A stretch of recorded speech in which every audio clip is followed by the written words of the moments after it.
September திங்கள் 10,097 பாகிஸ்தான் நாடு கராச்சி நகரத்தில் லிபிய ஆதரவு பெற்ற பாலஸ்தீன தீவிரவாத அமைப்பு ஆபுநிடால் குழுவின் உறுப்பினர்கள் உள்ளூர் விமான நிலையத்தை கண்காணித்து அணையா ஆயுதங்களை சேகரித்து தங்கள் அடுத்த பணிக்கு தயாராகி வருகின்றனர். அவர்களின் நோக்கம் சைப்ரஸ் நாடில் சிறையில் அடைக்கப்பட்டுள்ள தங்கள் சகோதரர்களின் விடுதலையை வலியுறுத்த ஒரு விமானத்தை மோசடி செய்ய வேண்டும். இந்த பணி முன்னெடுக்கப்பட்டவர்கள் கலில், சைத், ஃபஹாத் மற்றும் முன்சூர் இந்த கருத்தான அலுவலர்கள் போல மாறி போலி ஆவணங்களை காட்டி விமான நிலையத்தில் நுழைகின்றனர்.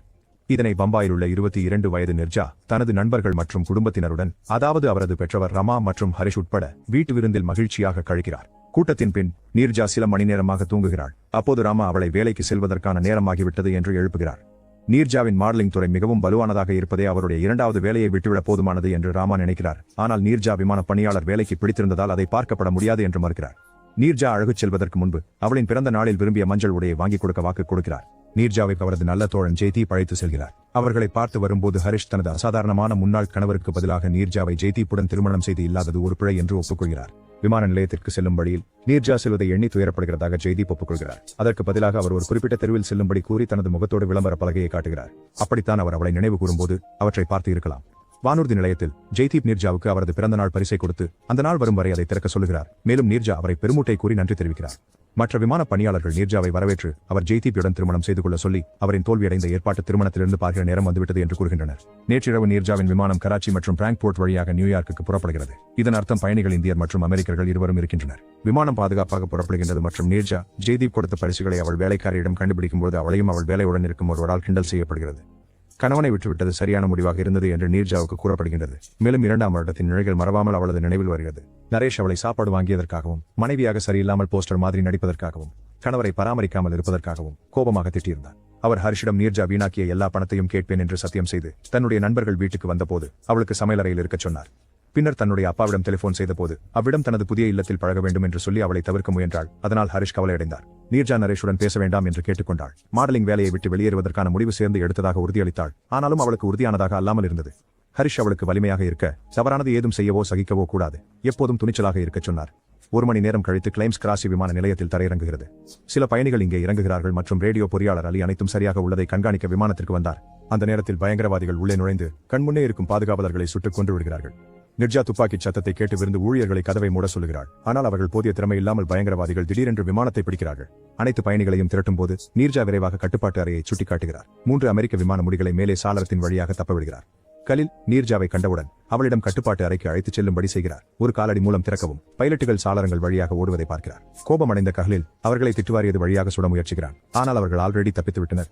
இதுவேளை வீட்டில் ராமா நீர்ஜா தன்னிடம் பரிசாக கொடுத்த விமரிசையை போடாமல் விட்டுச் சென்றதை கண்டுபிடிக்கிறார் மற்றும் இது விரோதமான இக்கவிதையாக எடுத்துக்கொள்கிறார். இதற்கிடையில் விமானத்திலும் பயங்கரவாதிகள் விமானம் தரையில் முடிந்துவிட்டதால் என்ன செய்ய வேண்டும் என்பதை குறிப்பிடுகிறார்கள். அலி இன்னும் இவற்றுக்கெல்லாம் ஏற்கனவே வெளியேற முடியாமல் அவர்கள் அடுத்த வேலை செய்ய திட்டமிடுவதை கவனித்துவிட்டு தனது யூனிஃபார்மை உள்ளாடை ஆற்றி போட்டு அறையில் உள்ள மற்ற பயணிகளின் ஒருவராக ஜியாவு கொள்ள முயல்கிறார். அதே நேரத்தில் அவர்கள் எல்லா விமானங்களையும் வேறொரு விமான நிலையத்துக்கு மாற்றுகிறார்கள். கலீல் மக்கள் கொலை செய்ய தொடங்க வேண்டும் என்று வலியுறுத்துகிறார். ஆனால் சைத் நிர்வாகிகள் பயங்கரமாக நடந்து கொள்ளினால் தங்களுக்கு விமானிகள் அனுப்ப விரும்பாது என்று நினைவுறுத்துகிறார். பின்னர் ஜெயித் நீர்ஜாவை உடனிருக்கும் பயணிகளை ஒத்துழைக்கவும் அமைதியானவர்களாக இருக்கவும் கேட்டு அறிவிப்பு செய்யும்படி கேட்கிறார். அவர்கள் கொல்லப்பட வேண்டாம் என நினைப்பவர்களாய் அவள் மேலும் கைகளை கீழே விடச் சொல்லி கொஞ்சம் சொல்வாள். அதை ஜெயித் ஒப்பதில்லை. ஆனால் நீர்ஜா இலைப்பாற்றியை ஏற்படுத்த முயற்சிக்கிறேன் என்று விளக்கி அவன் மனம் மாறுகிறது. ஏனெனில் இதனால் பயணிகள் நிம்மதியாக உணர்ந்து எளிதாக செய்வார்கள். விமான நிலையத்தின் மேல் வீடியோ கேமராக்கள் வைக்கப்பட்டு தீவிரவாதிகளின் படங்களை பெற முயற்சி செய்யப்படுகிறார்கள். பாதுகாப்பு பணியாளர்கள் விமானத்துக்கு அருகில் அனுப்பப்படுகிறார்கள். பயங்கரவாதிகள் அனைவரையும் ஜன்னல்கள் மூட சொல்லி நீரஜாவிடம் கேட்கு என்றுதான் சொல்கிறார்கள். ஏனெனில் அவர்கள் கதவை திறக்க விரும்பவில்லை. அவர்கள் மட்டுமில்லை, மனிதர்களுக்கு பாதுகாப்பான அல்லது மறைக்கப்பட்ட இடங்களில் இருப்பதை விரும்புகிறார்கள்.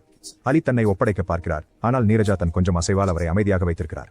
தலையை தேட அலட்டியபடியும் தேவைப்பட்டதை பெறாததால் செய்த் முடிவிலகி கதவை திறக்க முடிவெடுக்கிறார். இதில் நீர்ஜா மற்றும் ஒரு அமெரிக்க பயணியை பிணிகளாக காட்டிய பின்னர் 30 நிமிடங்களில் விமானிகளை கப்பலுக்கு அனுப்பவில்லை எனில் அவர்களை கொன்றுவிடுவேன் என மிரட்டுகிறார். மும்பையில் ஹரிஷ் வேலை செய்து கொண்டிருக்கையில் நீர்ஜாவின் விமானத்தை கடத்தி சென்றுவிட்டு இருப்பது தெரிந்து கொள்கிறார் மற்றும் தனது மனைவியிடம் இது குறித்து கூறச் சொல்கிறார். டெர்மினலில் பாதுகாவலர்கள் பைலட்டுகளை மீண்டும் விமானத்திற்கு அனுப்ப அனுமதிக்காததால் அவர்களது மேலாளர்களுடன் வாக்குவாதம் செய்கிறார்கள். இது எந்தவிதமான மரணம் அமைவதற்கு தடையாக இருக்க வேண்டும். 30 நிமிடங்கள் விஷயம் தெரியாமல் கடக்க ஜெயித் கதவை மீண்டும் திறக்கிறார். அதன் பிறகு காலில் அமெரிக்க காற்றை சுடுகிறார். விமானியாக்கள் வராவிட்டால் இன்னும் பலரை கொள்வேன் என்று எச்சரிக்கிறார். மூடியவுடன் நீர்ஜா கழிப்பறைக்கு ஓடி பதறுகிறார். தன்னை உள்ளேயே பூட்டிக் கொள்கிறார். கலீல் அவளை பின் திரும்பி கதவை தட்டி நரேஷை நினைத்து கொதிக்கிறான். அவள் முன்னாள் கணவனும் இப்படி கோபமாவான். குறிப்பாக நீர்ஜா அவள் அப்பாவிடம் அவள் கவலைகளை பகிர நினைக்கும் போது. அவள் எடுத்த முடிவுகளை விரும்பாத நரேஷ் அவள் அப்பா எல்லாவற்றிற்கும் பணம் செலுத்த வேண்டும் என்கிறார் என்பதற்காக ஒவ்வொரு தொலைபேசி அழைப்பு மற்றும் உணவு கொள்கலனுக்கான பட்டியலை தந்தார். அவள் தந்தையை பற்றி பேசும்போது நீர்ஜா அவரின் வார்த்தைகளை நினைவில் கொள்கிறாள். வலிமையாகவும் துணிச்சலாகவும் முகத்தை கழுவிய பின் தன்னம்பிக்கையுடன் வெளியில் வந்து குழுவில் திரும்ப பயணிக்கின்றாள். அவர்களுக்கு தன்னிடம் அதிகாரம் உள்ளது என்று நினைக்கவில்லை என்பதற்காக நீர்ஜா தன்னுடன் பணிபுரியும் நபர்களை பயணிகளுக்கு தண்ணீர் வழங்க உதவச் சொல்கிறாள். அவர்கள் வழக்கமாக செய்வது போல சயித் அவளை நிறுத்த முயற்சிக்கையில் அவள் அவனுக்கு நினைவூட்டுகிறாள். அவள் தனது கடமையை செய்கிறாள். அவன் தனது கடமையை உள்ளதைப் போலவே. ஆகையால் அவனுக்கு அவளை தொடர்ந்து அனுமதிக்கிறார். அபு நிதால் அமைப்பின் அங்கமாக இருப்பவர்கள் என பயங்கரவாதிகளை அடையாளம் கண்டபின் பயணக் கட்டுப்பாட்டாளர் காப்பாறு புகாரில் இராணுவத்தை தொடர்பு கொண்டார்கள். மேலும் அதற்கு பதிலாக 2வது அல்லது 3வது மணி நேரம் வரை காத்திருக்குமாறு அவர்களுக்கு தெரிவிக்கப்பட்டது. சில வேளைகளில் பயங்கரவாதிகள் அடுத்த யாரை கொல்ல வேண்டும் என விவாதிக்க தொடங்குகிறார்கள். ஏனெனில் அவர்கள் பாதுகாவலர்களிடமிருந்து மீண்டும் எந்த செய்தியும் கேட்கவில்லை. கலீல் நீர்ஜாவை கொல்ல விரும்புகிறார். காரணம் அவள் பிரச்சனையாக இருக்கிறாள். ஆனால் ஜாயித் மறுக்கிறார். அவள் அமெரிக்கர் அல்ல, மேலும் செயல்பட சுமான ஒரே மனிதர் அவள்தான் என்று குறிப்பிட்டார். பிறகு நீர்ஜாவிடம் அனைத்து பயணிகளின் பாஸ்போர்ட்களை சேகரிக்க செல்லும்படி கேட்கிறார்கள். அவர்கள் பேசினதை அவள் கேள்விப்பட்டதால் அமெரிக்கர்களை மட்டுமே கொள்வார்கள் என்று அவளுக்கு தெரியும். எனவே மற்ற அதிகாரிகளுக்கு குப்பை பைகளை கொடுத்து பாஸ்போர்ட்களை சேகரிக்க சொல்லுகிறார். அமெரிக்க பாஸ்போர்ட்களை எடுக்க வேண்டாம் என்று உணர்த்துகிறார். நீர்ஜா மற்றும் பணிப்பெண்கள் வேலைக்கு நின்றனர். அமெரிக்க பாஸ்போர்ட்களை தரையில் வீசி இருக்கைகளின் கீழ் பிணைத்து மறைப்பதை உறுதிப்படுத்துகின்றனர்.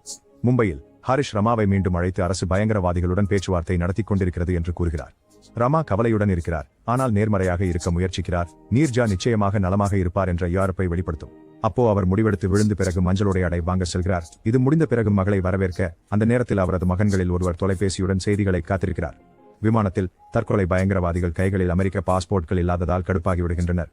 கலில் நீர்ஜாவினுடையை சரிபார்க்கிறார். அவள் அதை மறைத்து வைக்கவில்லை என உறுதிப்படுத்த ஜெயித் இறுதியாக ஒரு பிரிட்டிஷ் பாஸ்போர்ட்டை பிடிக்கிறார். அதற்கு பதிலாக எலிச மனிதன் கதவுடன் கொண்டு வரப்படுகிறார். ஏனெனில் சயித் மற்றும் கலீல் தங்களுக்கு அவனை கொல்ல வேண்டுமா என்பதை மீண்டும் வாதிப்பதற்கு தொடங்குகிறார்கள். குறிப்பாக இது தொடங்கியதற்கு 8 மணி நேரம் ஆகிவிட்டதால் அவர்கள் கதவை திறக்க காவலர்கள் அலி ஒரு வானொலி இயக்குபவர் என்று கூறி தொடர்பாளர்களின் மூலம் சரியான முறையில் பேச்சுவார்த்தை நடத்த கூறுகிறார்கள். முதலில் சரணடைய குறியாமல் இருந்தாலும் பயங்கரவாதிகள் ஆங்கில மனிதனை கொல்லுவதாக மிரட்டியதால் அலிக்கு அவரது சேவைகளை வழங்க தவறாது. ஏமாற்றப்பட்டதற்காக குதித்தபோது பயங்கரவாதிகள் சில அடிகள் கொடுத்தனர். பிறகு சயிதும் அலியும் விமான சிப்பந்தியை காக்பிட் நோக்கி அழைத்துச் செல்கிறார். அங்கு அலி நிலையத்துடன் தொடர்பு கொள்கிறார். காவலர்கள் பெண்களையும் குழந்தைகளையும் விடுவிக்க முயல்கிறார்கள். ஆனால் சைத்துவோ மறுக்கின்றார். அதனால் காவலன் விமானிகள் வருகிறார்கள் என்று உறுதியளிக்கிறார். இந்நேரத்தில் கலில் அலியின் ஜாக்கெட்டை கண்டுபிடித்து நீர்ஜா இதை அவர்களிடம் மறைத்ததற்கு அவங்க சீறுகிறான். தண்டனையாக அவளை எல்லோருக்கும் முன்பாக பாட வைக்க முயல்கிறான். நீர்ஜா அவரது மிரட்டல்களுக்கு மங்களாகுதல் இன்றி மறுக்கிறார். ஏனென்றால் அவளுக்கு தெரிந்தது அவர்கள் அவளை தேவைப்படுகிறது. கலில் இதை உணர்ந்து ஒரு குழந்தையின் மீது துப்பாக்கியை நிரப்புகிறார். ஆகவே நீர்ஜா அவர் சொல்வதை கேட்டு கண்ணீர் வடிப்பதோடு பாடுகிறார். வீட்டில் இருக்கும் ராமா தனது மகளின் சிறு வயது படங்களை பார்த்துக் கொண்டு மஞ்சள் ஆடை மூடுகிறார். சில மணி நேரங்களுக்கு பிறகு நீரஜா ஒரு குழந்தையை கழிவறைக்கு கூட்டுவதற்கு துணை செய்கிறார். ஆனால் கலீல் உடனே குதித்து அவர்களை மீண்டும் இருக்கையில் அமர வைக்கிறார். மோன்சூர் அவர்களை பாதுகாப்பில் கொண்டு வந்து அவன் ஒரு குழந்தைதான், கலீல் தன் கோபத்தை அடக்க வேண்டும் என்று கூறுகிறார். ஆனால் இதனால் கலீல் அவரை குத்துகிறார். சயித் வந்து கலீலின் செயலை தடுத்தும் குழந்தை தன் பேண்டை நினைக்கும் போது கலீலை சரியான இடத்தில் கொண்டு வரவும் செய்கிறார். பதில்கள் இல்லாமல் நேரம் கடந்து செல்லும் போது மனநிலை மேலும் மோசமடைகிறது. கலீல் கோபப்படும் போது ஜெய் தனது ஆடையில் உதவுமாறு ஒரு விமான பணிபுரிபவரிடம் கேட்கிறார். அதனால் அவன் மறைத்த வெடிகுண்டுகளை எடுத்து அலியுடன் காக்பிட் கொண்டு செல்ல முடியும். ஜெய்தின் வாதம் நிலைய பரிசோதகருடன் சுழற்சி எடுக்க தொடங்குகிறது. இது கலீலுக்கு சலிப்பை ஏற்படுத்துகிறது. மேலும் பைலட்டரை விரைவில் அழைக்கவில்லை என்றால் இன்னும் மிகவும் கேலை செய்வதாக நிபுணர்கள் ஆலியான அலியை சுட்டிக்காண்டு கூறுகிறான். பிறகு கலீல் அனைவருக்கும் அலியை கொன்றதாக மக்களை பயமுறுத்துகிறார். அவர்கள் கேட்கும்போது நீர்ஜா குழந்தைகளுக்கு ஆதரவு அளிக்க முயற்சிக்கிறார். இதனால் அவர் நரேஷுடன் தனது குடும்பத்தினரோடு விருந்துண சென்ற நாளை நினைவுபடுத்துகிறார். ராமா நீர்ஜாவிடம் மகேஷத்துடன் தனது திருமணத்தை விட்டு விலக வேண்டும் என்று விரும்பாததால் அவருக்கு தேவையான விஷயங்களை எப்படி கற்றுக்கொள்வது என்பதை கூற முயற்சித்தார். நீர்ஜா ஹரிஷ் சேமித்து வைத்திருந்த ஒரு கோப்பையை எடுத்தாள். அதில் நரேஷ் நல்லதடி கூறி கதைப்பதை தவிர்க்கவும் என்றும் குறைவான உதவிதானமாக குறை கூறும் கடிதங்களை நரேஷ் எழுதியிருக்கும். அழுதுகொண்டே நீர்ஜா தானால் முடிந்தவரை முயற்சி செய்ததாகவும் அதன் பிறகுதான் விழுந்த காரணமாகவல்லாமல் நரேஷின் கொடுமையாலேயே காயங்கள் ஏற்பட்டதாகவும் ஒப்புக்கொண்டார். மேலும் தன்னிடம் துணிவின்றி இருந்ததற்காக மன்னிக்க கேட்டார். ஆனால் இவற்றையெல்லாம் அறியாத ராமா இறுதியில் அவரை காத்து நிற்கிறார். தற்போதைக்கு திரும்பும்போது நீர்ஜா கலிலை சந்திக்க பலருக்கு பொற்சிற்றுகள் கொடுக்க அனுமதியை கேட்டு கலில் கொடுப்பது மற்றும் மற்ற உதவியாளர்கள் அனைவரும் அமைதியாக இருக்க வேலை செய்ய அனுமதிக்கிறார். இருக்கைகளுக்கிடையே நடந்து சென்ற போது நேர்ஜா ஒரு பயணிக்கு ஒரு வழிமுறை கையேட்டை கொடுக்கிறார். அவற்றை பயன்படுத்த அவனை போதிக்க இடைவெளியை கால் செய்வதற்கான நேரம் வந்தபோது பாகிஸ்தானிய அதிகாரிகள் செய்தியாளர்களிடம் பேசுகின்றனர். அவர்கள் பயங்கரவாதிகளின் கோரிக்கைகள் பற்றிய முழு விவரங்களையும் வழங்கவில்லை. இராணுவம் இறுதியாக விமான நிலையம் வரும் மற்றும் ஒரு திட்டத்தின் மீது பணிபுரிகின்றது. அதே சமயம் சையத் ரேடியோவை பயன்படுத்த முயற்சியை கடைசியாக கைவிடுகிறார். எனவே அவர் திரும்பி கைக்குழந்தையுடன் கூடிய குழுவில் சேர்கிறார் மற்றும் குண்டு விமானி அறையில் எடுத்துச் செல்கிறார். அவளுடைய எதிர்காலத்தை பற்றி கவலை அடைவதற்கு தொடங்கியதால் நீர்ஜா ஜடிப்பின் பரிசு தொகுப்பை திறக்க முடிவு செய்கிறார். அங்கே அவர் அவளுடைய பயங்களை புரிந்து கொள்வதாகவும் அதையும் விட்டு வெளிவந்து அவரை கல்யாணமாக ஒப்புக்கொள்ள வேண்டும் என கோருகிறார் என்ற கடிதத்தை அவள் காண்கிறாள். அந்த கடிதத்துடன் வந்த குக்கியை அதன் ஒப்புதலுக்கு சின்னமாக அப்படியே உண்கையில் நீர்ஜா வேதனையுடன் அழுகிறாள். அதே சமயத்தில் ஜடிப் விளம்பர பலகையை நோக்கி வானொலி கேட்டு விமானம் பற்றிய செய்திகளை பார்க்கிறான். 15 மணி நேரத்திற்கு பிறகு தீவிரவாதிகள் ஜன்னல்களில் ஒன்றை திறக்கின்றனர் மற்றும் அந்த பகுதியில் இராணுவத்தை கவனிக்கின்றனர். அந்த கணத்தில் விமானம் துணை மின்சாரத்தை இழந்து விடுகிறது மற்றும் விளக்குகள் அணைந்து விடுகின்றன. நீர்ஜா இதை பேட்டரி என்று விளக்க முனைந்த போதும் தான் கூறியதை ஓட்டி பயங்கரவாதிகள் பயமுறுத்துகிறார்கள். இதற்கு காரணம் இராணுவம் என்று எண்ணி அவர்கள் விமானத்தில் நுழையப் போவதாக நினைக்கிறார்கள்.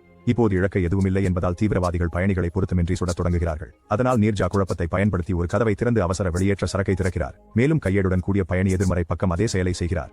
ஆனால் நீர்ஜா உடனடியாக குதிக்கவில்லை. அதற்கு பதிலாக அதிகமானவர்களை வழிநடத்த உதவுகிறார். பயங்கரவாதிகள் அவர்கள் ஒருவரை ஒருவர் தங்களின் குண்டுகளால் காயப்படுத்திக் கொண்டதால் அவர்களுக்குள் சண்டை நடைபெற ஆரம்பிக்கிறது. ஆனால் விரைவில் அதிக பயணிகளை கொல்ல தங்கள் கோபத்தை காட்டுகிறார்கள். மேலும் கலீல் கூட கைக்குண்டுகளை வெடிக்க வைக்க ஆரம்பிக்கிறான். ஆனால் ஜேட் காக்பிட்டில் குண்டை தேடுகிறான்.